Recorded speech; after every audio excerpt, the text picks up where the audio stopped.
Welcome to the Enlightenment Workshop, Oxford's interdisciplinary seminar in 18th century intellectual history and literary culture. My name is Avi Lifshitz. I teach European history at Magdalen College, Oxford, although right now I am in Berlin, Germany for research leave.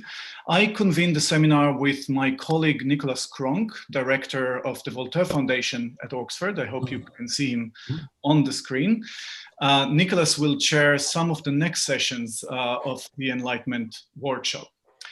And although the Enlightenment Workshop has been running for some 30 years now, this is the very first session that is live streamed online on YouTube. And we're very glad to welcome you all, especially those of you who have not yet had the opportunity to join us physically in Oxford in the past. We are also delighted that this first session is dedicated to the new magnum opus of a dear colleague who has always been a pillar of the Enlightenment Workshop. I'm talking about, of course, Richie Robertson, the author of the substantial new book, The Enlightenment, The Pursuit of Happiness, 1680 to 1790. Richie is Schwarz-Taylor Professor of German Literature and Language at Oxford. And the fact that this book was written by a literary scholar and an expert on Germany will, I think, be mentioned in the discussion. We shall start with a few comments on the book by three colleagues, Joanna Innes, Karen O'Brien, and Anthony La Vopa. Richie Robertson will then reply before we open up the discussion to questions from the audience. And you can all type the question into your YouTube chat that you probably see on your screen. So now, without further ado, I would like to introduce our first discussant. Joanna Innes is Professor Emerita of Modern History at Oxford. She has written widely on politics, on society, on ideas in Britain and in Europe, mostly in the 18th and the 19th centuries. Among her many publications are Inferior Politics, Social Problems and Social Policies in 18th Century Britain, 2009, and together with Mark Philp, more recently, two fascinating edited volumes, Imagining Democracy in the Age of Revolutions, 2015, and Imagining Democracy in the Mediterranean, 2018. So Joanna, the floor is now yours. Well, thank you, Avi, and thank you, Richie, for being the occasion of this meeting. So 10 minutes isn't very long.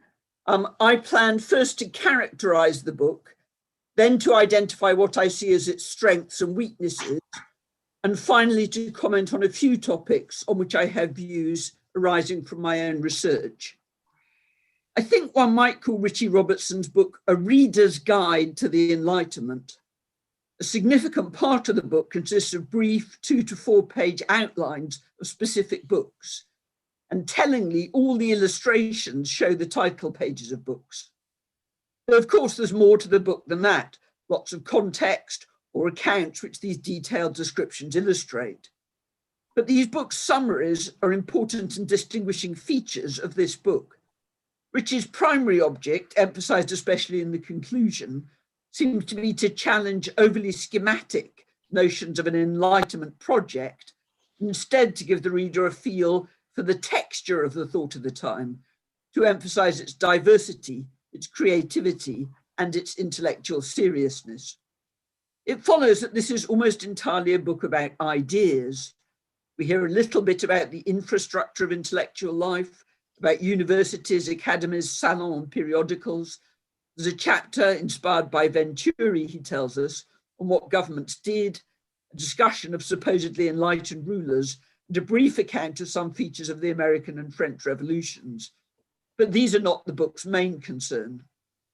Spatially, this is mainly a book about what English in German usage Richie calls enlighteners, Aufklärer, in 3 language regions, Britain, France, and Germany, with some attention to Italy.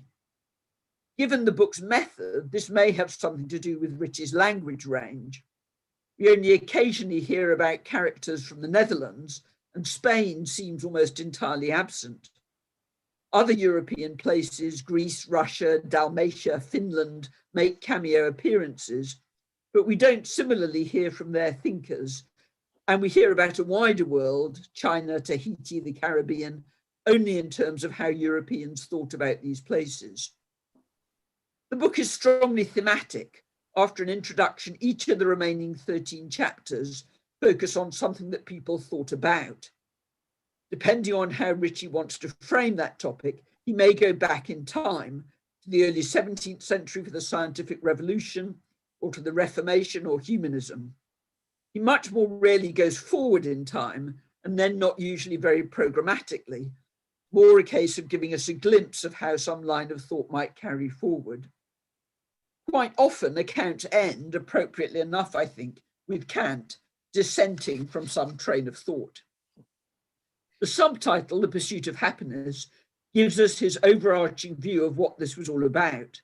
It's recognized that some people continued to prioritize happiness in the next life, but enlighteners, as they're presented to us, were more often more concerned with happiness in this. We're repeatedly told about change and development in thought. Two recurrent accounts are offered to organize our thinking about change. Cartesianism is said to give way to Newtonianism, broadly deductive to inductive ways of thinking, though Ritchie doesn't foreground those terms, and indeed suggests that both modes of thought had more to them than that. And secondly, not entirely mapping onto that, the main shift comes a bit later, from a model which stresses the importance of human reason to one which stresses the importance of human emotions, which reason may do little more than rationalize. So what are the book's strengths? I think Ritchie's approach to humanizing the Enlightenment, letting us hear its voices, is effective. Within its geographical limits, the book is extremely wide-ranging. Quietly magisterial in tone, it nonetheless comes across very clearly as the work of a single author, thinking his way through the topic and forming his own views, and this gives it a certain freshness and immediacy. This tone of personal inquiry relieves what might otherwise seem its almost encyclopedic quality. Though the book has connecting themes, by and large the individual chapters could be read individually, and many of them provide excellent introductions to topics. So I would have found it a useful starting point to have available to me a few years ago when I was trying to read up on 17th and 18th century ideas about emotions. I know almost nothing about aesthetics, a topic which, as Ritchie notes, is often ignored by writers on the Enlightenment, so I learned a lot from the chapter about that. As one might expect, it's relatively strong on German writers who are presented, contrary to some subsequent accounts, as very much part of the Enlightenment conversation. So what are the book's limitations? I see two that I think are quite important. This is very much a trees book and not a wood book. Ritchie is just not very interested in the question that has agitated lots of historians for decades about whether Enlightenment is a useful category, what different senses we might give to it, and what entitles us to characterize one or another thing as enlightened. So if that question interests you, you'll be given raw material to think with, and of course some implicit answers, but you won't find much self-conscious wrestling with these concerns. It's to some extent just a way of writing, but the Enlightenment does get reified here. We're told the Enlightenment thought X or agreed on X. It's very unclear what the substance of these claims is. They implicitly offer a definition of what Enlightenment thought consisted in, as opposed to unenlightened thought, or do they mean pretty well all writers in the period we call the Enlightenment agreed with this? Or a third possibility, do they mean those that we judge by some other never specified criterion to be enlightened agreed on this? If unclarities like this are going to worry you a lot, you'll find this book disquieting. Personally, I think of the Enlightenment as a heuristic device. It doesn't have one meaning, but we can use the concept to frame a variety of worthwhile agendas and analyses. But I would say we do need to be aware of what we're doing with it at any given moment. If you haven't reached your own conclusions on these issues, I don't think this book will help you much. Of course, that's not uniquely an issue with this book, but given that many authors in recent decades have foregrounded these questions, it's notable that Ritchie backgrounds them. He's also not at all unusual in situating the Enlightenment in its past, but much less in its future, especially not in its immediate future, the early 19th century. I regret this because I've come to think of this as one of the most commonly missed and most badly needed moves to be made in Enlightenment scholarship. I also see a tension between two things the book tells us. One is that the Enlightenment is foundational to our present. Here's a recurrent, if not very energetically probed theme. Yet this is why the topic is important. That seems to be the underlying premise. Yet it was also, as presented to us, a phase in thought which ended, on which, as I've remarked, Kant is often shown to have pulled down the curtain. How do we weld these two perspectives into a single picture? If Ritchie has an answer to the question, what came after Enlightenment, characteristically for a literary scholar, and especially a German literary scholar, this seems to be Romanticism. But what about liberalism? This gets briefly mentioned in the conclusion, but in what ways did early 19th century liberalism, not some abstract construct, but liberalism as actually constructed in the early 19th century, build upon and yet modify Enlightenment legacies?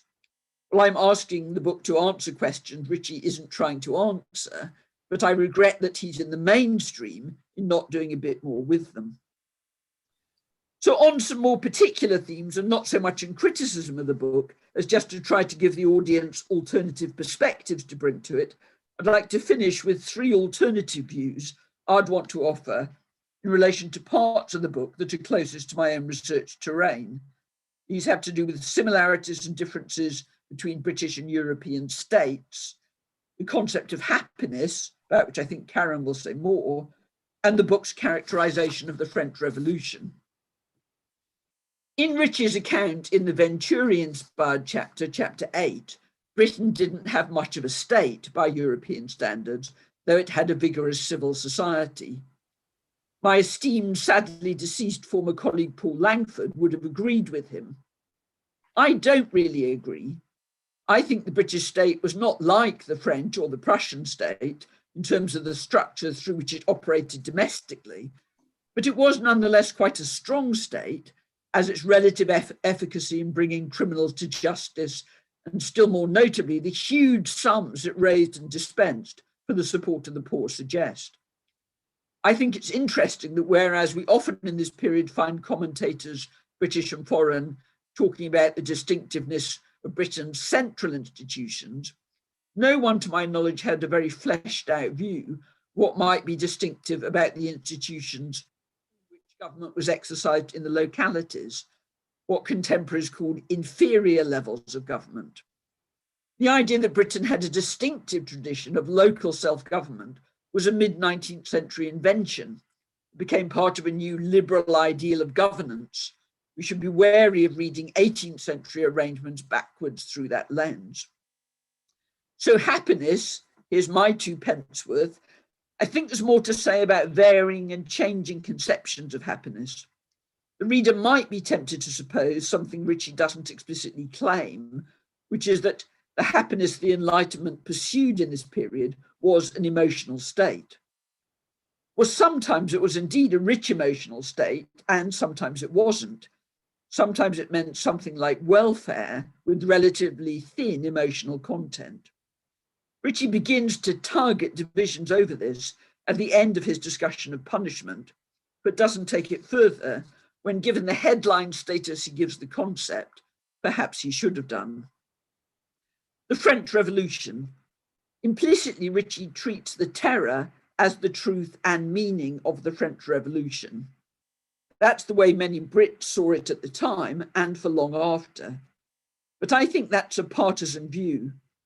To understand how the French Revolution shaped the future, we need also to understand the views of the many who thought that the terror was a troubling episode, but an episode, a derogation from, but not the end, either of the revolution or of the Enlightenment.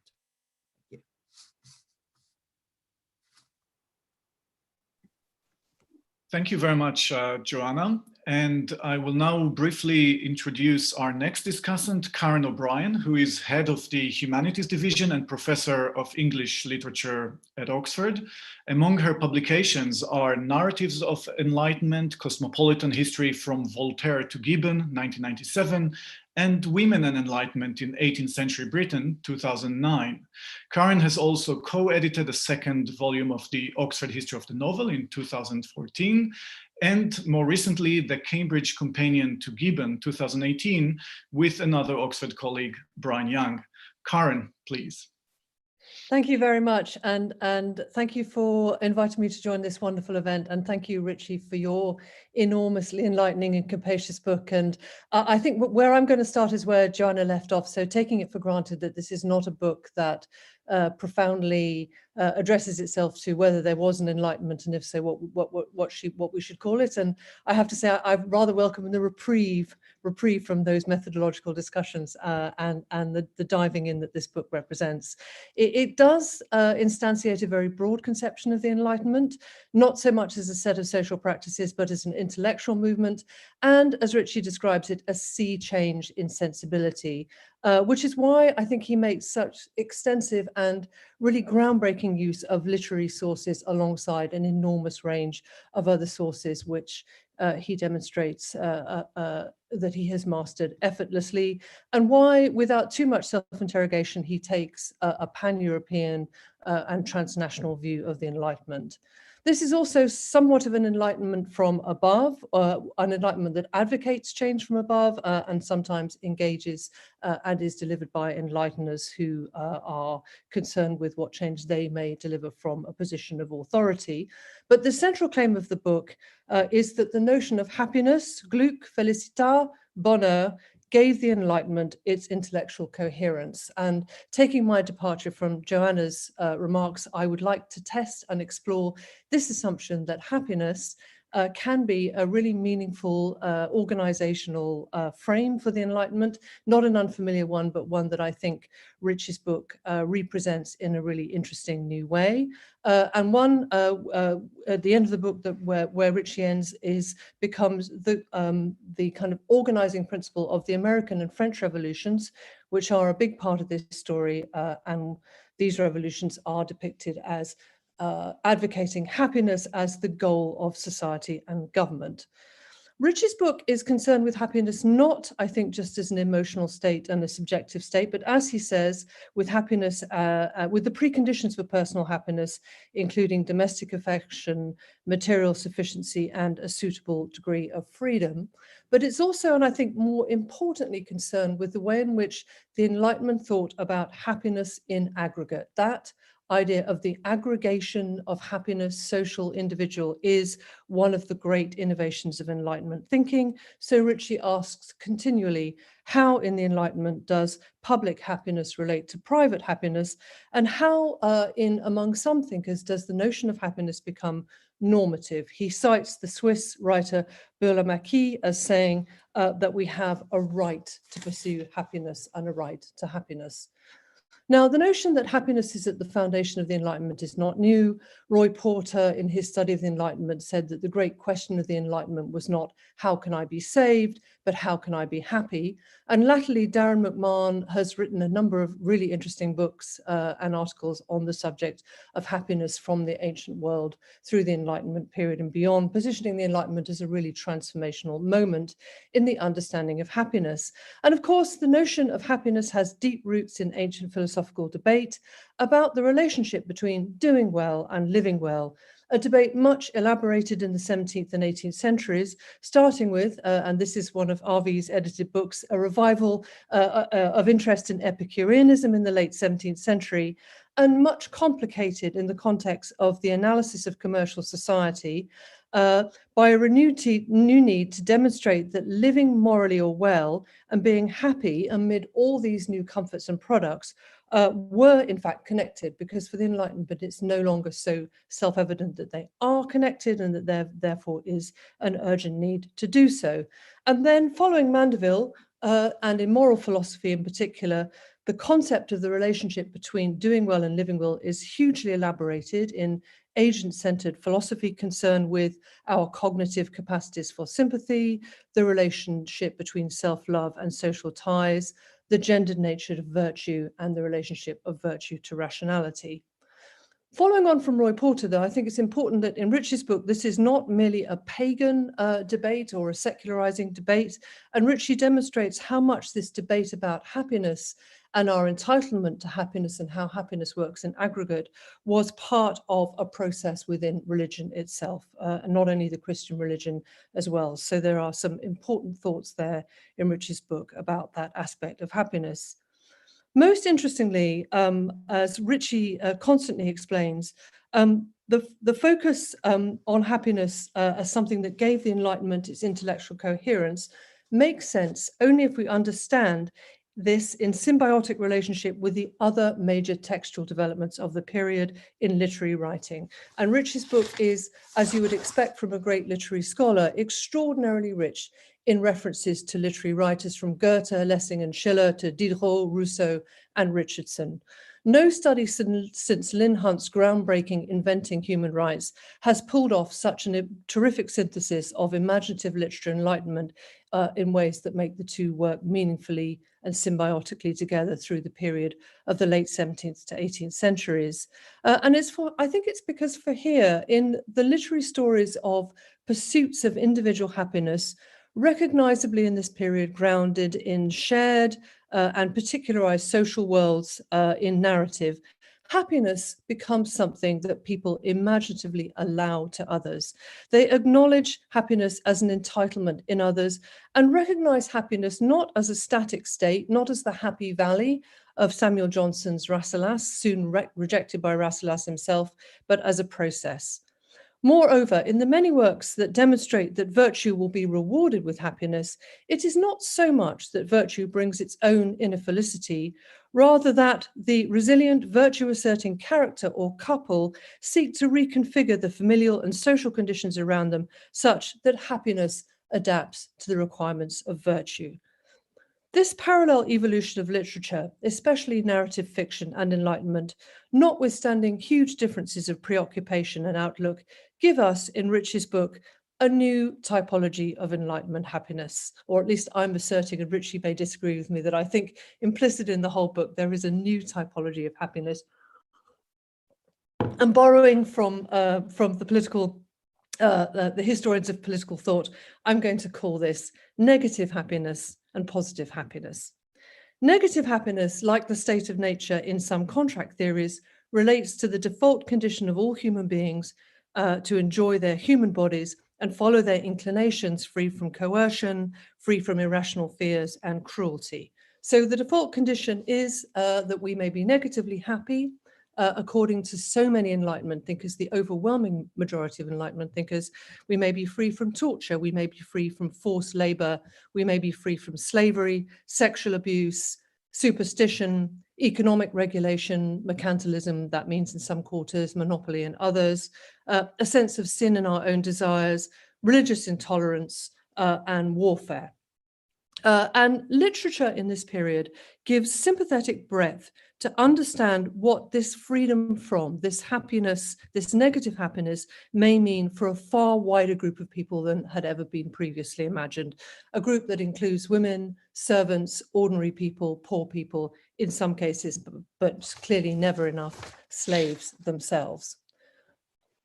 This enlightens almost all enlighteners with the exception of Rousseau, this idea that at very least, happiness, negative happiness, is something that we may be entitled to, and that it is not directly related to our own propensity to seek the good moral life, but that it must be rather located in a systemic reduction, within a system, in other words, a systemic reduction of cruelty in all its forms.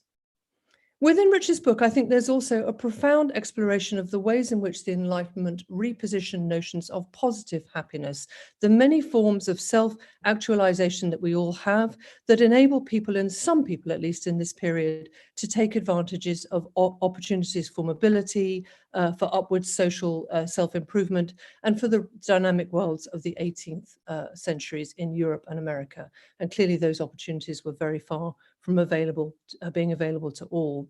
So it appears in literary form in an active notion of developing and actualizing the private self, and that relates to classical notions of liberty, but it is the private self that I'm talking about.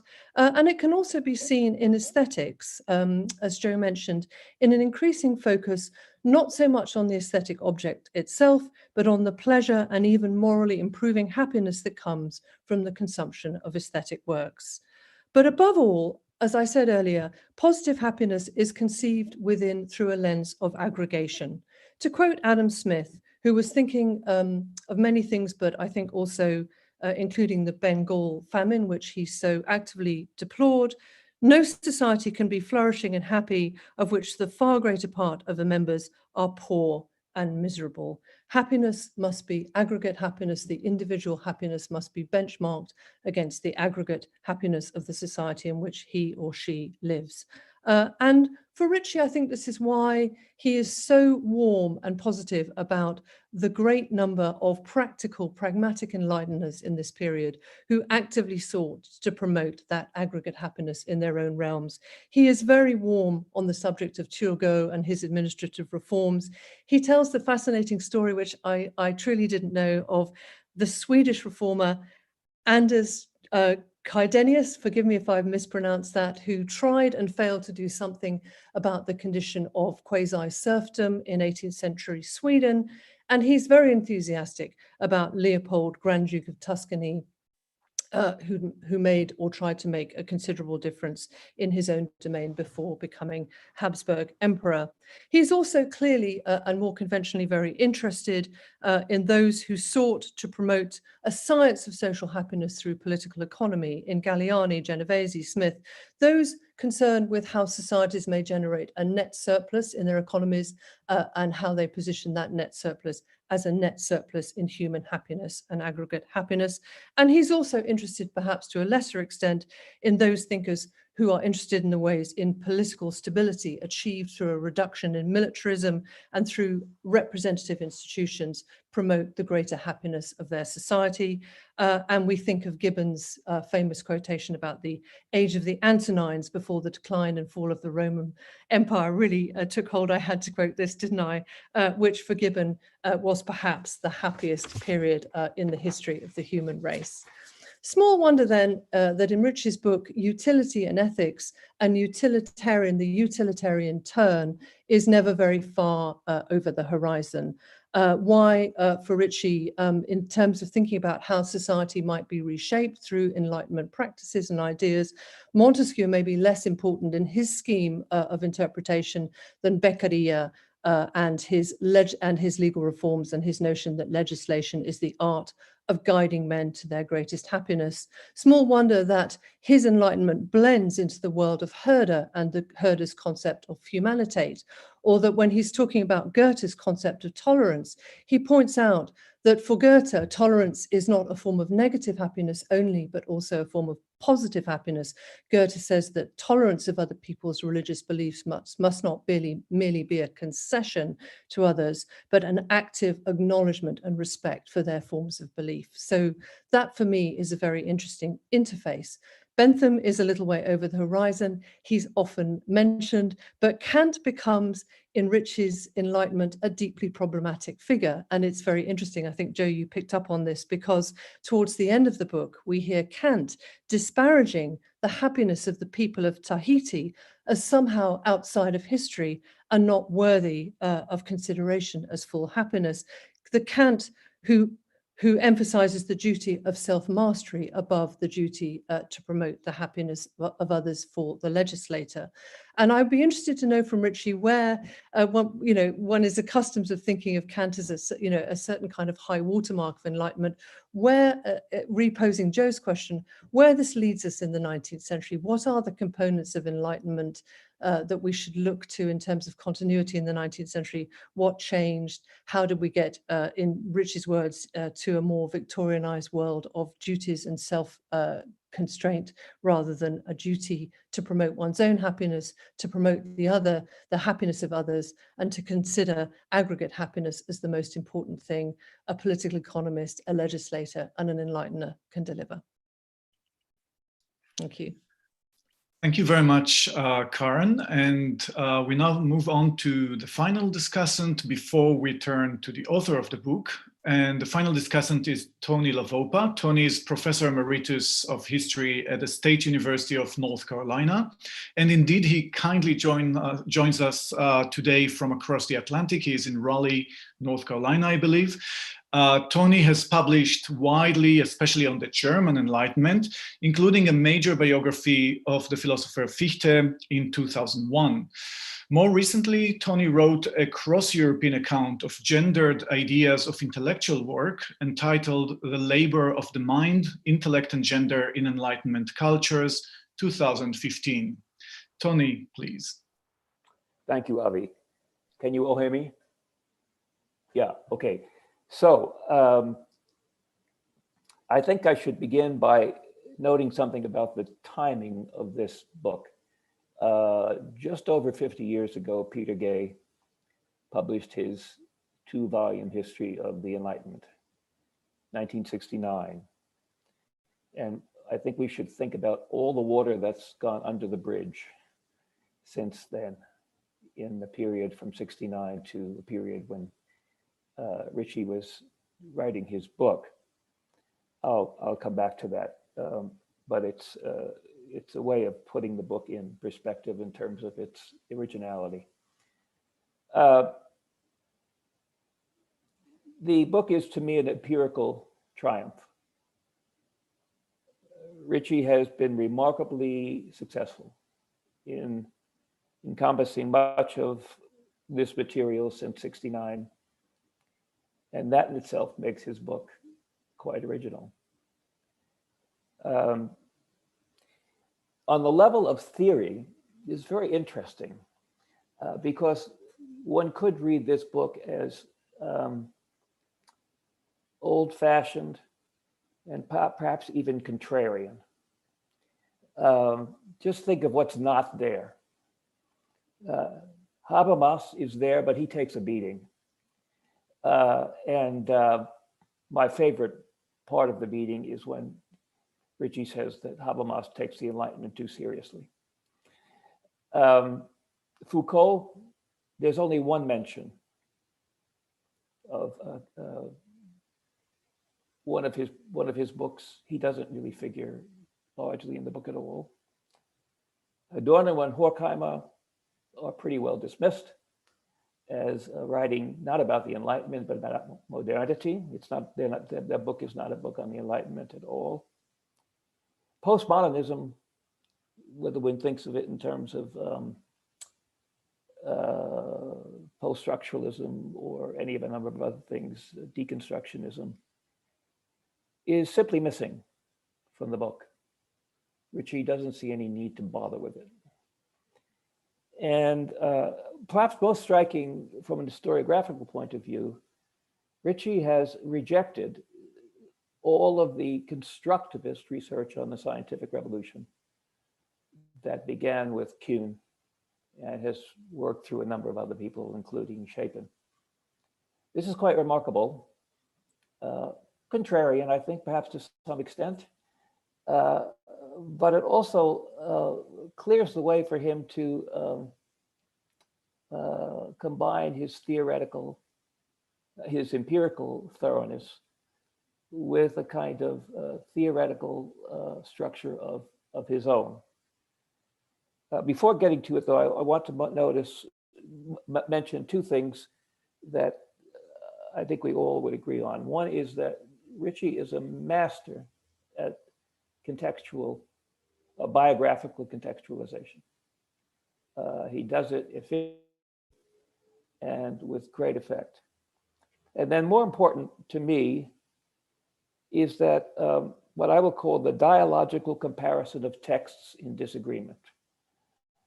He's brilliant at this. He puts together sometimes virtual arguments that have, in a way that clarifies both texts in a way that otherwise it could not be done. I'm thinking, for example, of his this discussion of this disagreement between Catherine Macaulay and David Hume on English history, of Schiller and Kant on the notion of character, of Herder and Kant on the notion of race. That's a particularly interesting one, I think. And my favorite, a chapter devoted to 3 novels, Richardson's Clarissa, Rousseau's Pour Éloise, and Goethe's The Sorrows of Young Werther. He takes us into each of these books, he cross-references them, he compares them, and this is a tour de force. This is Ritchie, the literary scholar, doing something that is, I think, unprecedented and greatly enriches the book. So, the rest of what I have to say is thematic, I'm sorry to say, a rather not incoherent but chaotic way. The book is so big that it kind of overwhelms you, or at least I had that. It had that effect on me. I thought, how the hell am I going to say in 10 minutes, what's everything that's in this book? So I've been highly selective. And Ritchie, I believe that I have a right to be selective, given the scale of your achievement. The first thing I want to say that is that the book, in a way, says 3 cheers for the Germans. I spent most of my career as a Germanist and recently began doing French history. And in all honesty, I felt very guilty about it, because I think German history has suffered a neglect in the history of the Enlightenment as a whole that must be corrected. It's a very complicated story that has to do with Francocentrism, above all Francocentrism. I would say a certain Scottish centrism in recent decades. So there's a dismissive view of the German Enlightenment as not terribly important, especially, and rather timid. I think timidity is the most important thing. But the Germans have done this to themselves as well. They've marked out a zone of purity, German purity, embodied above all in Herder and Schiller, and taken them out of the Enlightenment into something called classicism. Now, what Ritchie has done is, among other things, to bring Goethe and Schiller back into the Enlightenment fully, thoroughly. Not their entire careers, but at least up to through the early 1790s. And that's in itself an immense innovation. But he's also given a kind of place in the sun to other German thinkers who I would suspect people working in other national enlightenments might not even recognize their names. They certainly wouldn't know anything about what they did. One is August Ludwig Stützer, who is a professor at Göttingen in the late 18th century. He wrote about everything. He wrote a book on the history of the drinking habits, among other things. He published the Staatsanzeigen, which was arguably one of the 2 or 3 most important periodicals to be published, not just in Germany, but in Europe. Ritchie gives him his due. In contrast to Gay, who gives him 1 mention, and that a very cursory one. But much more important to me is the figure of Christoph Martin Wieland. Wieland is possibly the most neglected great thinker of the Enlightenment. Ritchie says he is an important, attractive, and versatile a writer as Diderot and Lessing. That's quite a statement, but I think it's true. And he's also, I would say, in the realm of political thinking, superior to both Diderot and Lessing. He invented what Ritchie calls the anthropological novel, and there's a wonderful discussion of that invention in his discussion of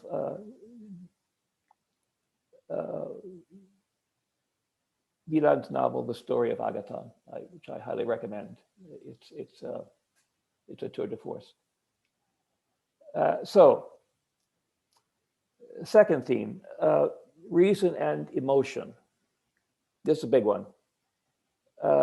One of the overarching arguments of the book is that in the course of the second half of the 18th century, reason, the emotion, interest in, I should say, or concern about emotion, which displaced, pushed a bit to the side, the concern about reason. So the Enlightenment, the notion of the age of reason becomes a misnomer.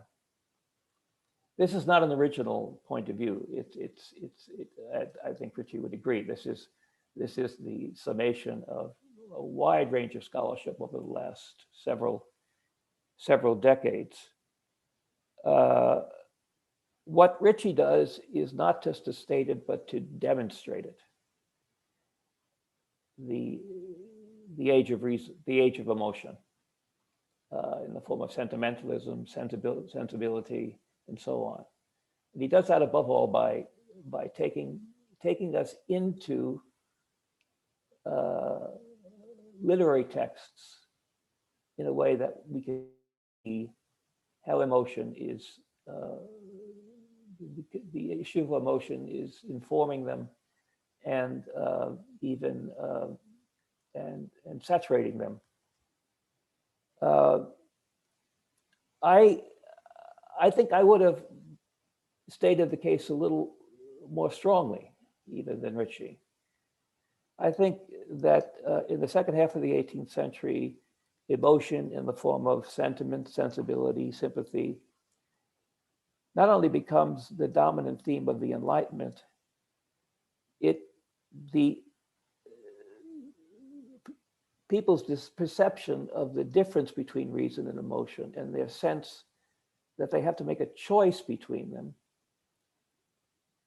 becomes one of the central tension lines in Enlightenment discourse. I think Ritchie is implying that, but I would have stated it more strongly. So my emphasis would be less on the dominance of one over the other than on the tension between them, which is ceaseless.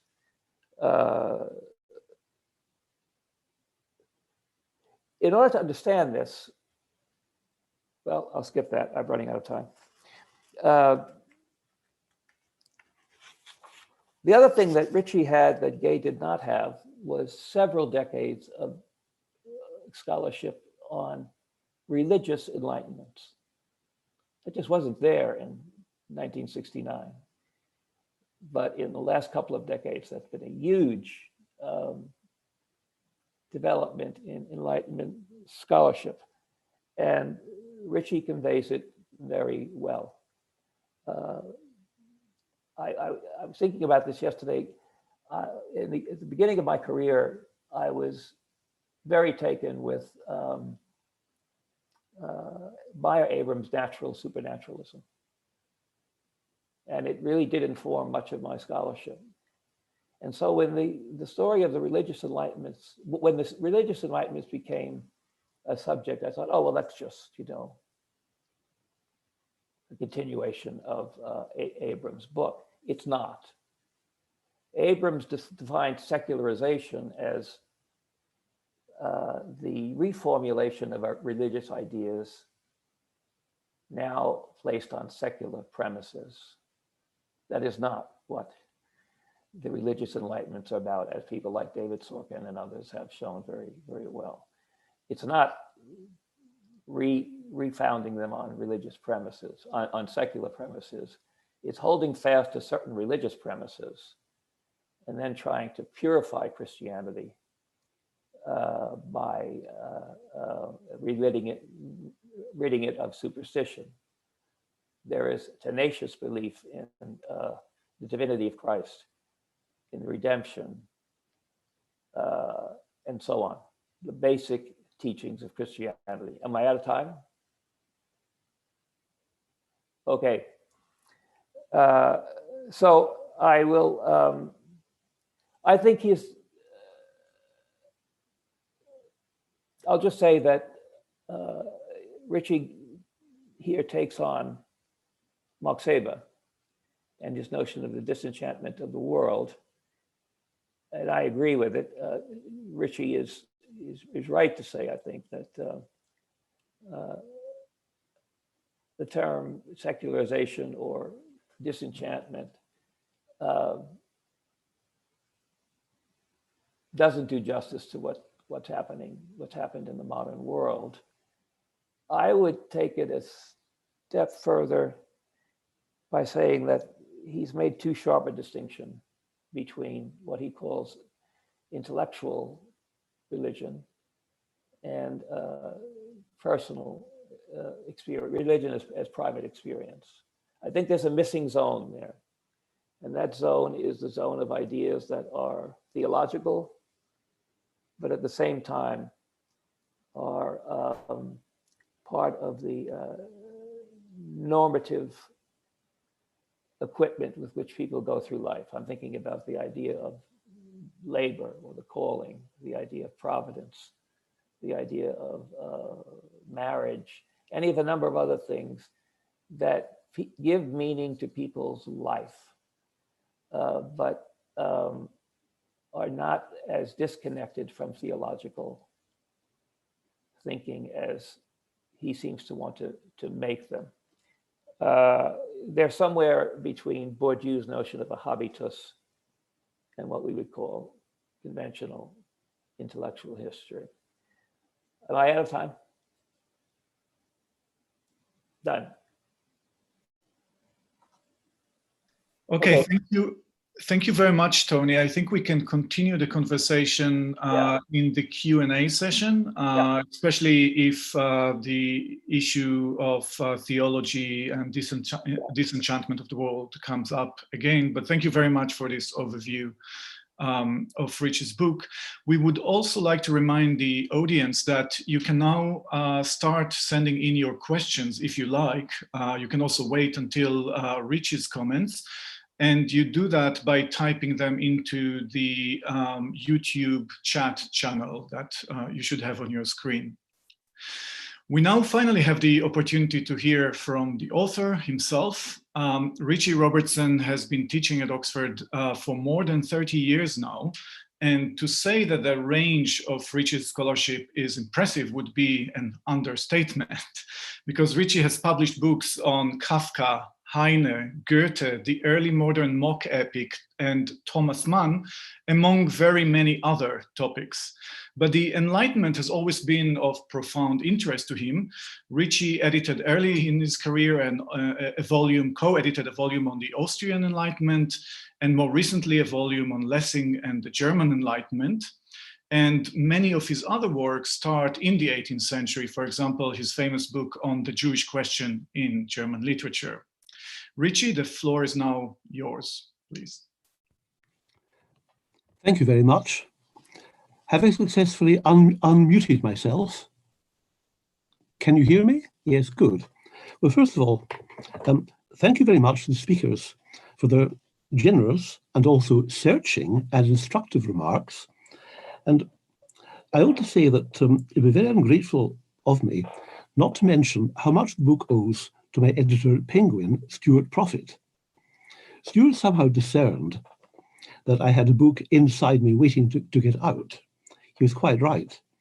To my own surprise, I'd never have thought of attempting such a book unprompted, but the book was there, came out, and actually found it extremely, remarkably easy to write, although at the same time very, very laborious. It wasn't difficult to fit things together. They all fell into place. Stuart gave my manuscript the most minute attention. I've never had anything remotely comparable from an academic press. He was also very clear about what I must include. In fact, near the end, he demanded that I should write half a chapter on the physical sciences in the Enlightenment. This was a tall order for me, so I, to my shame, dropped science at school at the age of 14. But nevertheless, I set to work, and I may say that the late Roy Porter was a great help. Now, what kind of book is it? It is a trees book rather than a wood book. That's how I write and how I think, perhaps to a fault. But there are particular reasons in this case. I wanted to get and convey some idea of what it felt like to live in the Enlightenment. Hence the emphasis on literature and on what are called ego documents, diaries and letters, as well as on biography. And in doing so, it was increasingly borne in upon me that the Enlightenment period is different from what one tends to imagine. I felt it was a period in its own right very, very different from the age in which we now live. So much so that we can only, with great qualifications, call the Enlightenment our ancestor. Think of a period in which nobody thought the Earth could have existed for more than 100,000 years, in which it was taken for granted by the Enlighteners that political reforms must come from the top down, and democracy was looked on with great suspicion. But one thing that particularly struck me was I came across a book by a German emigre in England, John Bruckner, who presented a picture of the natural world as a system in which every creature preys on others, a constant food chain, and takes this as proof of God's benevolence. Now, that is exactly the nature read in Tooth and Claw that Tennyson, 100 years later, cited as an insuperable objection to divine benevolence. But it wasn't a problem to Bruckner. So the difference in the Enlightenment from us is something I wanted to foreground. Now that helps to explain why I didn't attempt to go forward into the 19th century, apart from a couple of references by way of contrast to Wordsworth and George Eliot. Not only would there be too much material for me to wrestle with, and I already had enough, it would also have obliged me to struggle with the question of romanticism, which incidentally I don't believe in. Joe pointed out that I tend to reify the Enlightenment. That's quite true. To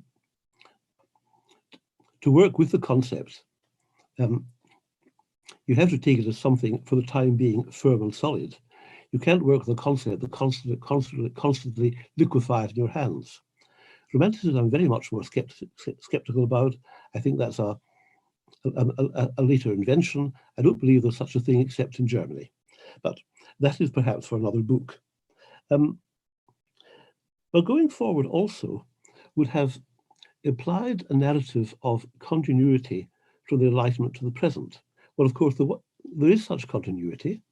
There is for every epoch in the past. But I think when you go down that road, you're in great danger of taking a presentist view of the Enlightenment, which is what I very much wanted to guard against. I tried to look at Enlightenment texts for what they told me, and what they told me was often quite different from what common assumption about the Enlightenment say? In particular, something that Tony drew attention to, the centrality of religion in the Enlightenment. The Enlightenment was about religion, I think more than anything else, including the possibility of religion promoting happiness and the strong likelihood of religion creating unhappiness.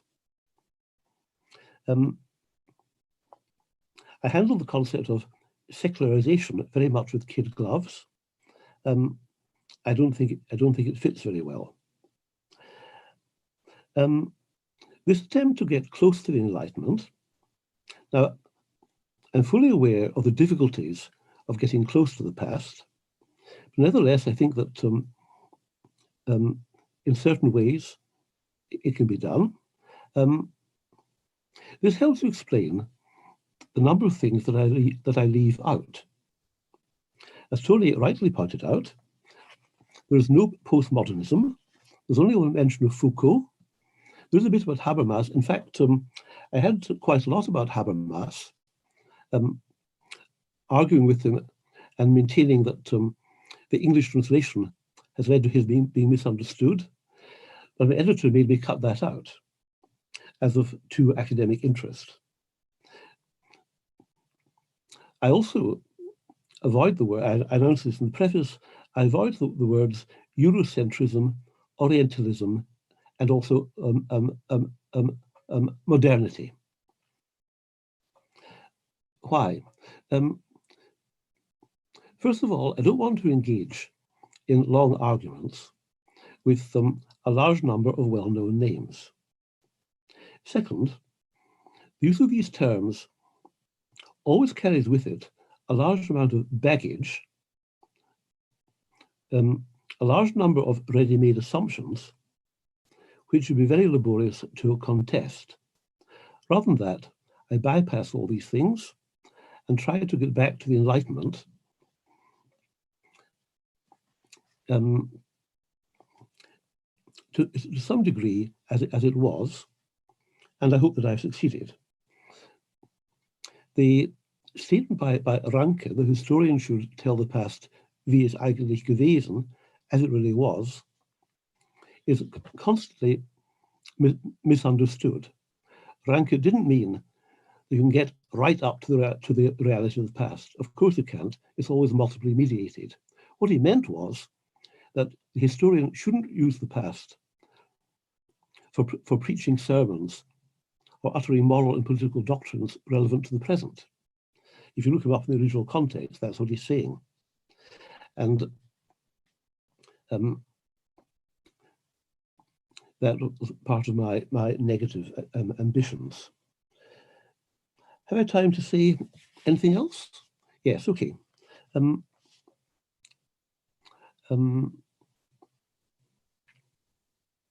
Yes, I have presented a Europe-wide Enlightenment. Originally, I meant to give roughly equal weight to Scotland, England, France, and Germany. I was very glad that my editor allowed me to keep a sub-chapter title, At Long Last, An English Enlightenment. I think that the idea of national enlightenments ought to be set aside. When you think how much literature circulated in translation, how language wasn't a barrier to intellectual diffusion, then I think I should see the Enlightenment as a pan-European phenomenon, taking in early America as well. And therefore, rather than talking about, for example, the German Enlightenment or the Scottish Enlightenment, I would rather say the Enlightenment in Germany, etc. I rather wish I'd rewrite the book along those lines. Now, one problem which I think I don't think has quite been brought out so far, which I'm conscious of, is the boundaries of the Enlightenment. it's very easy, and I rather suspect I may have done so, to make the Enlightenment coextensive with the 18th century. And I've certainly given a lot of space to figures who, in some respects, seem strange bedfellows of the Enlightenment, like Samuel Johnson. But I can quote in my defense an article by the late Robert Shackleton, treating Johnson as an enlightener. But also, when did the Enlightenment begin and end? My boundaries are not entirely arbitrary. I begin in the 1680s, the decade of Newton's Principia, of the Glorious Revolution, and, more important for my purposes in some ways, the beginning of the work of Pierre Bayle. But where does it end? In the late 18th century, you got a very large, fuzzy, indefinable area. In French, it's called Pré-Romantisme. In German, it's called Spätaufklärung. What I've essentially done is try to annex this area for the Enlightenment under the title Late Enlightenment. But there are many figures who don't fit in to these schemes at all, who don't fit in either to Enlightenment or Romanticism. For example, the very popular and prolific clerical writer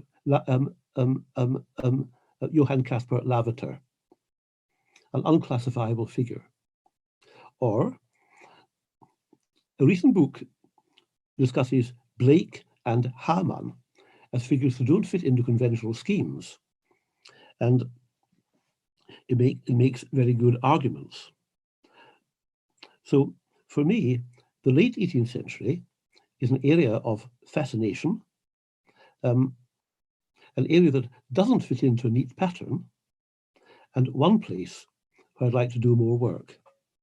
And just finally, I'm grateful to Tony for mentioning Wieland, an enormously prolific and enjoyable writer who is absolutely central to the Enlightenment in Germany and was called in his day the German Voltaire, a figure who I've also written about. As for going on, the idea of going on writing about Romanticism and liberalism is beyond my powers and also contrary to my inclinations. I'm at the moment writing a small book about Nietzsche, who very often praises the Enlightenment and claims to be continuing its work. That's a claim that demands investigation. He dedicated one of his books to Voltaire. And after his publication, an unknown hand sent him from Paris a bust of Voltaire with the message, "The shade of Monsieur de Voltaire presents his compliments to Monsieur Nietzsche." And in fact, the late 19th century attracts me very much. But since I retire from my job in 8 months' time, I may possibly be able to pursue it.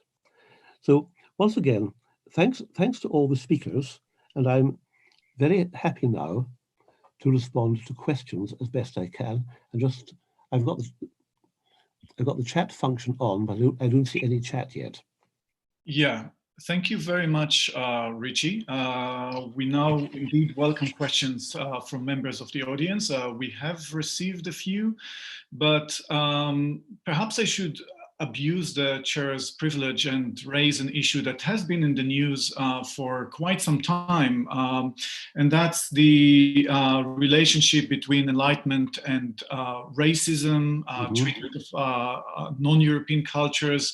I mean, you mentioned it in your preface, Richie, by reference to David Hume, whose name has just been removed by the University of Edinburgh from one of its buildings. And of course, there are similar debates about Kant and racism and so on. How do we deal with this sort of criticism? And should we vindicate the Enlightenment as a movement without many of its authors? How would you go about it? Well, one answer is, I do talk about these remarks by Hume and Kant, and I don't whitewash them at all. They are absolutely unacceptable. But we don't throw Hume overboard, because he wrote and persisted in reprinting, by the way, one undoubtedly racist footnote, for which his contemporaries rebuked him. He wasn't expressing a general view. The remarks about Kant, which I quote, are, if anything, worse, and indeed childish. But as was pointed out earlier, Kant is a problematic presence in my book. In some respects, he does bring Enlightenment debates to a head, but he goes off in new directions. But to come back to race, well, first of all, we don't throw Hume and Kant overboard because of some unacceptable sentences, and we don't condemn the Enlightenment as a whole for them.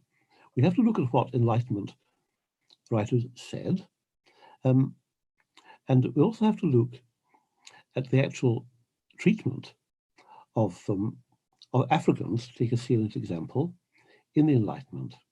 Now, the slave trade was in full swing, and it was, to many people, it was acceptable in a way that seems astonishing now. For example, John Newton, the author of Amazing Grace, admits in his autobiography that it was a bit disagreeable to be so much occupied with chains and fetters.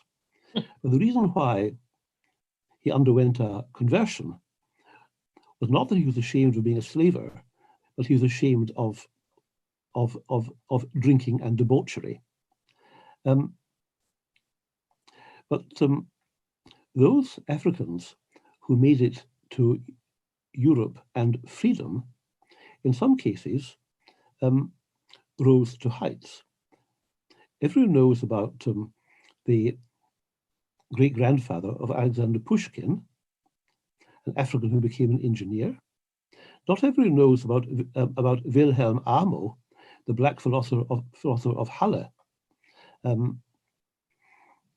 who was a professor and published books on philosophy, one of which I've read, though I'm afraid the philosophy was a bit beyond me.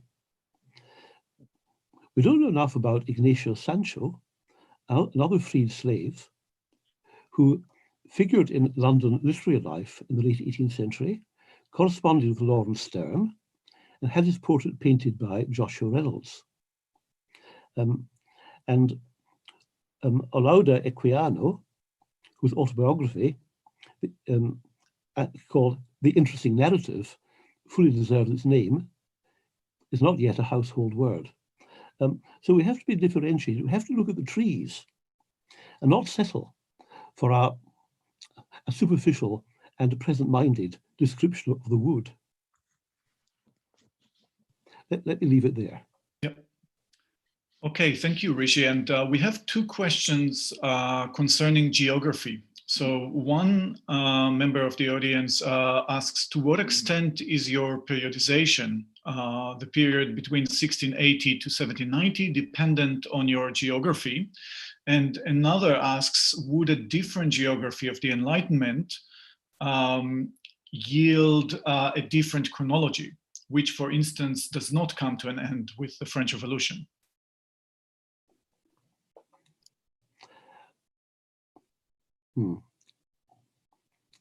It's difficult to answer the latter question, because I don't quite see what the alternative is.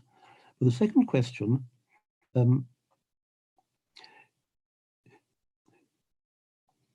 if one took it, well, a different chronology would make the Enlightenment look a good deal different. For example, take the Haskalah, the Jewish Enlightenment. That was only barely getting off the ground in the 1780s. It flourished throughout the 19th century, throughout which enlightened teachers called masculine sought to bring Western knowledge and culture to traditional Jewish communities. So that would be quite a big difference. And I think what spread was net more widely. Areas of the world that don't appear or barely appear in my book would become much more prominent. For example, South America. On geography, I haven't gone at all into the question of whether the term Enlightenment is appropriate to other cultures such as India, China, or Japan. That is simply my ignorance. But another reason for being hesitant about attempting it is that I'm not sure that it would be right. I think it probably wouldn't be right to use the history of Western Europe as a model or template for other parts of the world and try to accommodate them to it. So I think along those lines, there's certainly a lot of investigation and rethinking to be done.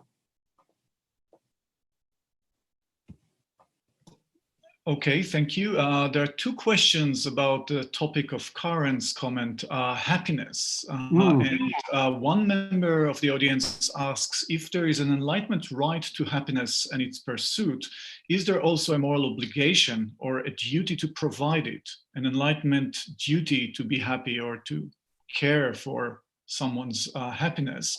The other question is whether Enlightenment pursuits of happiness could have affected expectations and experiences of family life. For example, different ideas of marriage or practices also. Two good questions. I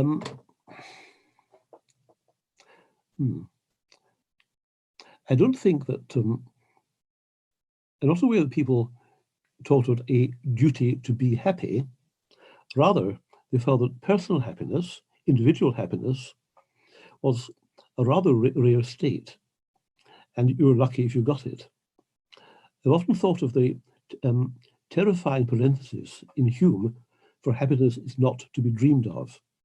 Now, what the Enlighteners were concerned about was much more public happiness, the preconditions for individual happiness, which a just and effective ruler could create. Family life, yes. Well, it's striking how many Enlightenment thinkers were not married, or else had disastrous family lives. Rousseau is a cardinal example. But you can't imagine Hume or Kant married. I think that the heyday of family life as an ideal comes in the 19th century, in which you have the separation of spheres, the male sphere of activity and the female sphere of homemaking. And the idea is that the family is a home, a refuge, in which the wife does not work, but looks after the children and creates a happy and affectionate environment. Schiller has that, and in fact, I think I may quote it in his poem Das Lied von der Glocke, the Song of the Bell, in which the man must go out and struggle and fight in the world, and the modest housewife, that's his phrase, stays at home and looks after the children. That's the there was a very much quoted and influential definition of the role of separate spheres, or what were biologized in Germany into Geschlechtscharaktere, sexual characters. So yes, family life, but much more in the 19th century than in the 18th. Okay, and still on the topic of happiness, to what extent could the concept of happiness, especially aggregate happiness, collective happiness, to what extent could it be abused in the Enlightenment? So one of our members of the audience asked whether absolute rulers used the concept of aggregate happiness to justify despotism.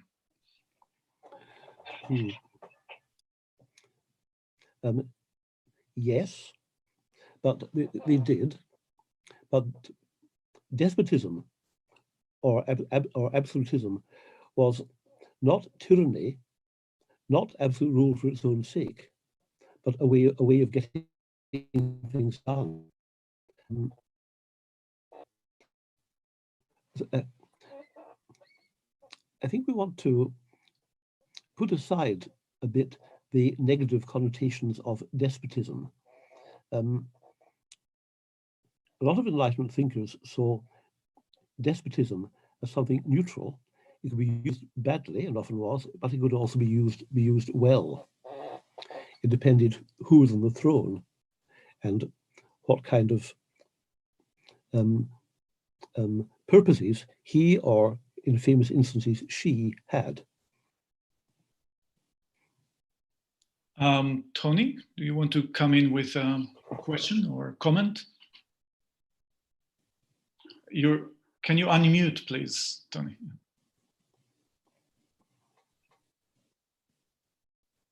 We cannot hear you, Tony. Okay. Yeah. Okay. Now we can hear. Okay. I would suggest that this issue of happiness is very closely connected with the issue of paternalism. Kant has a startling statement in which he says that the government cannot decide how people should be happy and should not make them be happy in the way it wants. And that is a direct rejection of paternalistic government. And to me, it's of immense importance because we're talking about an immensely paternalistic society. Particularly in not only in family life, but in patron-client relationships. The patrons, the model for the patron was the father. And there's a huge amount of work to be done, I think, Bill, on how the new expectations of happiness could be reconciled with the subordination and the need to demonstrate deference that paternalism in so many walks of life in the old regime required. Mm-hmm. Karen, Joe, do you want to say something about happiness and paternalist government? I know that Joe did some work on such topics. Yeah. Sure. I mean, I think what I was trying to say, though, is, and one could think of Joseph II through this lens, I think particularly that there's a kind of removal of cruel and coercive practice that I don't think any enlightener, even an enlightened ruler, would necessarily name paternalism. You know, abolition of torture, reform of certain kinds of forced labor practices, etc., etc. That is a feature of Enlightenment and a very strong feature of Ritchie's book and of a kind of practical approach to administrative reforms below the level of the ruler. And I don't know that one would describe that as paternalistic, but I think one would describe that as enlightened by any yardstick. It's just that it was always an incomplete project. And then there were, as in the case of Joseph II and many other rulers, pet reform paternalistic projects that generated an equal and opposite reaction in their subjects. And you know, the one that always gets cited is Peter the Great and beards, and you know, that sort of that kind of line that gets crossed between the, you know, removal of constraints on people's bodily and social flourishing and active social interference. And I think only in the late Enlightenment are people beginning to feel their way through a kind of utilitarian lens through the boundary between those two kinds of things. But Joe understands far better than I do what that might have meant in practice. Yes, well, I'm not sure what I understand, but I suppose I would say three things about happiness. And my interest in this comes from a book that I edited recently, a Festra for Paul Slack, on suffering and happiness in England from the 16th to the 19th century. And I'd say three things coming out of that. And one is, we tell in different chapters in that book a long-term story, which is partly a linguistic story. It's about how in the 16th and 17th centuries, the word happiness bundles together all sorts of things which used to be described by a series of distinct words. So it's become an extremely loose and baggy concept by the 18th century, in a way quite hard to think with. And the idea that government should promote happiness is, I think, to most people in the 18th century, really not a very contentious statement. It's Aristotle, after all, it's true by definition. That's what government is for. It's not the only way of thinking about what government's for, but it's a very standard way of thinking about what government's for. And I agree with Karen, I think in the late 18th century, that's becoming a bit complicated, because ideas about autonomy and the value of autonomy, sense that maybe actually autonomy is an important component of personal satisfaction, beginning to come visibly into tension with these more top-down notions. I'm not sure paternalistic is a term of the time, so I think it's actually a product of the 19th century skepticism about this construct of the ruler or the superior promoting happiness. So I do think the unpacking happiness and looking at how it's in a critical dialogue with conceptions of good rule in the late 18th century is an interesting project that more could be done with. Yes, Nicholas Kronk has a question. I was really just replying to Joe. Joe just mentioned Paul Slack, and that made me think about his recent work on the notion of improvement. And he unpacked the word improvement actually in the 17th century.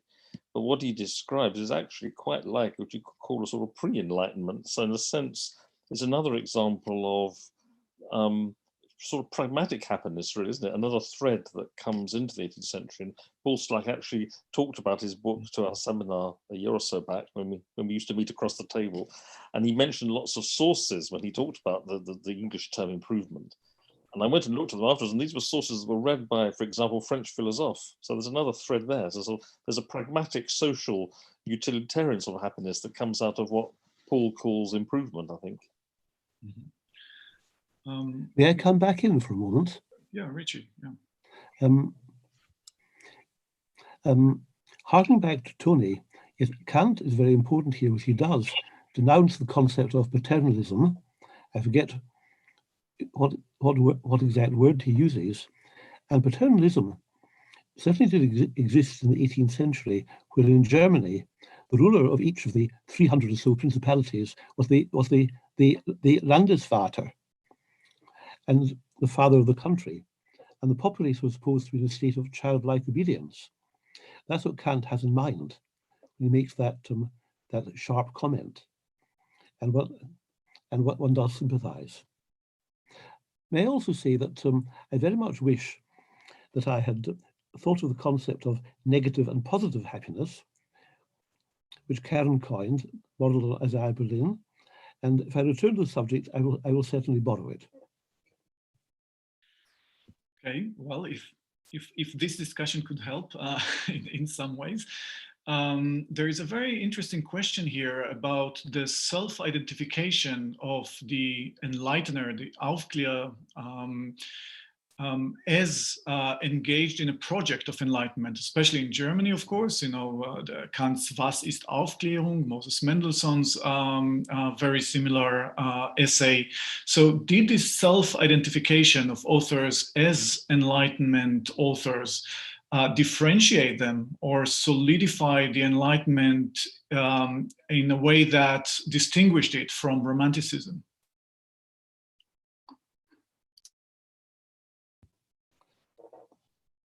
Am I supposed to answer that? I think that is not where I would draw the boundary between the Enlightenment and quote-unquote Romanticism. And the concept of the Enlightenment project is used especially by critics of the Enlightenment. Alistair MacIntyre comes to mind. Historians very much object to it because it imposes a false unity on the endeavors of the Enlighteners. Nevertheless, I think if you take the polemic away, the the concept of an Enlightenment project, a broad similarity among the positive endeavours of the Enlighteners is of some value. So I wouldn't entirely throw it overboard. Okay, thank you very much, Richie. I think we have to draw to a close. It's already 6:30, at least in the UK. But we will do so only after reminding you first that we have several sessions this term in the Enlightenment Workshop about new publications in Enlightenment studies, and you're all welcome to join us for these discussions. The next meeting is in 2 weeks' time, and we shall be discussing Antoine Lilti's recent book on the legacies of the Enlightenment. So that might actually answer some of the questions about the 19th century and so on, and where do we go from the French Revolution onwards. Nicholas Kronk, the co-convener, would like also to say a few things at the end of this session. Well, so I just want to echo Avi and to say thank you very much to Richie for first of all, writing such a wonderful book that launched our seminar program this term. And thank you very much to Karen, to Joe, and to Tony for all the work you put in stimulating the discussion. It was absolutely fascinating.